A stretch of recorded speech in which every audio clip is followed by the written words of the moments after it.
আসসালামু আলাইকুম ওয়া রাহমাতুল্লাহি ওয়া বারাকাতুহু। আলহামদুলিল্লাহি ওয়াহদাহ ওয়াসসালাতু ওয়াসসালামু আলা মান লা নাবিয়্যা বা'দাহ, আম্মা বা'দ। عن أنس رضي الله عنه قال قال النبي صلى الله عليه وسلم لا يؤمن أحدكم حتى أكون أحب إليه من والده وولده والناس أجمعين متفق عليه। সম্মানিত দর্শক শ্রোতা, আলোচনার বিষয় হচ্ছে নবী মুহাম্মদ সাল্লাল্লাহু আলাইহি ওয়াসাল্লামের প্রতি ভালোবাসা ব্যতীত পরিপূর্ণ ঈমানদার হওয়া যাবে না। হাদিসে বর্ণিত হয়েছে, আনাস রাদিয়াল্লাহু আনহু থেকে বর্ণিত, তিনি বলেন, নবী সাল্লাল্লাহু আলাইহি ওয়াসাল্লাম বলেছেন, তোমাদের মধ্যে কেউ পূর্ণ মুমিন হতে পারবে না যতক্ষণ পর্যন্ত আমি তার কাছে তার পিতামাতা, তার সন্তান সন্ততি এবং অন্যান্য সকল মানুষ হইতে প্রিয়তম হই।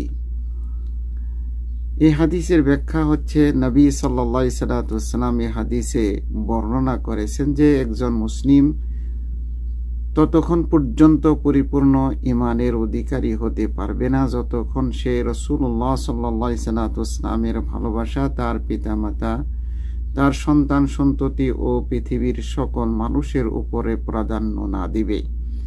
আর রাসূলের প্রতি এই ভালোবাসা, তার আনুগত্য, তাকে সাহায্য করা ও তার অবাধ্যতা থেকে বিরত থাকা দাবি করে।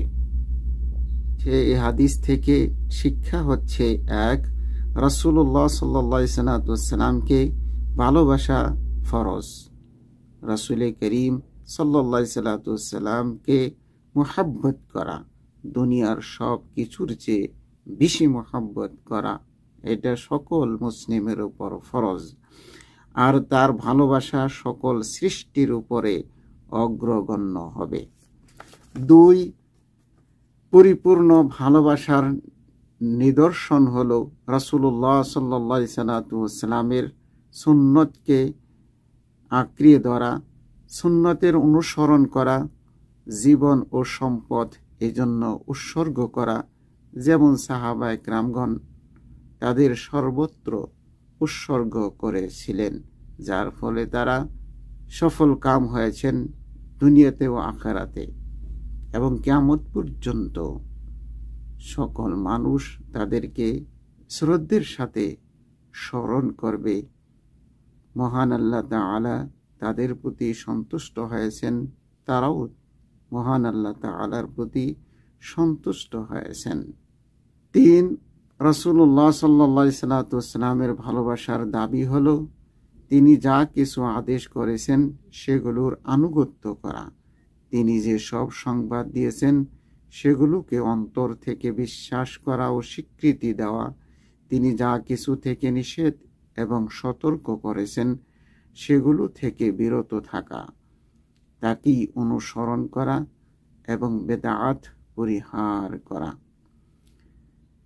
চার, নবী সাল্লাল্লাহু আলাইহি ওয়াসাল্লামের অধিকার সকল মানুষের থেকে সর্বাধিক মহান ও গুরুত্বপূর্ণ, কেননা তিনি আমাদের পথভ্রষ্টতা থেকে হেদায়েত, জাহান্নাম থেকে মুক্তি এবং তিনি আমাদের জন্য জান্নাত লাভের মাধ্যমে সফলতা অর্জনের কারণ। নবী মুহাম্মদ সাল্লাল্লাহু আলাইহি ওয়াসাল্লামের প্রতি ভালোবাসা আমাদের উপর মহান আল্লাহ তাআলা ফরজ করেছেন। আমরা নবী মুহাম্মদ সাল্লাল্লাহু আলাইহি ওয়াসাল্লামকে কিভাবে মুহাব্বত করব? আমরা রাসূলুল্লাহ সাল্লাল্লাহু আলাইহি ওয়াসাল্লামকে তার আনুগত্যের মাধ্যমে, তার সুন্নতকে আঁকড়িয়ে ধরে, তার জীবনের প্রতিটি আদর্শকে আমাদের জীবনে ধারণ করতে হবে, তার সুন্নতকে আমাদের জীবনের প্রতিটি ক্ষেত্রে বাস্তবায়ন করতে হবে। তাহলেই রাসূলুল্লাহ সাল্লাল্লাহু আলাইহি ওয়াসাল্লামের প্রতি ভালোবাসার বহিঃপ্রকাশ পাবে। সুতরাং আমরা দুনিয়ার সব কিছুর চেয়ে, এমনকি নিজের জানের চেয়ে আমরা নবী মুহাম্মদ সাল্লাল্লাহু আলাইহি সাল্লামকে ভালোবাসব। 12ই রবিউল আউয়াল মাস আসলে এক শ্রেণীর লোক রাসূলুল্লাহ সাল্লাল্লাহু আলাইহি সাল্লামকে বিভিন্ন অনুষ্ঠান উদযাপন করে ভালোবাসা প্রকাশ করে থাকে।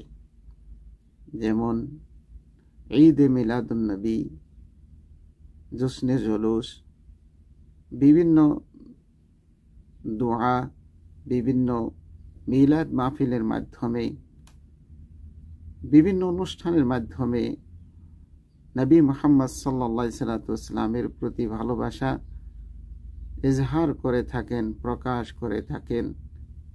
এই ভালোবাসা এমনভাবে ভালোবাসা প্রকাশ সাহাবা একরামগণ করেননি, তাবেঈনগণ করেননি, আইম্মায়ে মুজতাহিদিনগণ করেননি, পূর্বের যুগে হক্কানি উলামায়ে একরামগণ করেননি, বর্তমানে হক্কানি উলামায়ে একরামগণও এর বিরোধিতা করেছেন।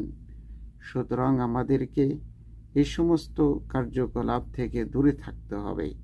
অর্থাৎ প্রকৃত ভালোবাসা হচ্ছে রাসূলের আনুগত্য করা, রাসূলের সুন্নাহ মোতাবেক নিজের জীবনকে পরিচালিত করা, আমলের ক্ষেত্রে রাসূলের আনুগত্য করা, রাসূলের অনুকরণ করা, প্রত্যেকটি আমল সুন্নাহ মোতাবেক আদায় করা।